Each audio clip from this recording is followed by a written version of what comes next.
Әйел қай тілде де әдемі, әйел деген сөздің өзі сүйіктен, құмарлықпен махаббаттың әлемі, жаралған ба ақтамақпен иықтан.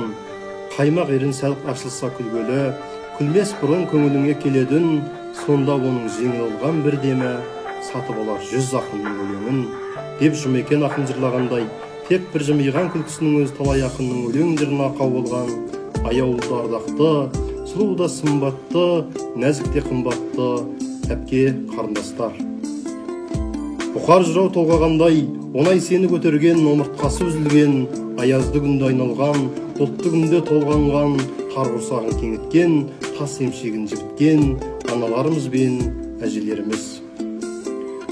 Есі жұпар аңқыған, даусы қудай саңқыған, назыменен күйдірген, қылығымен сүйдірген ару қыз келіншектер.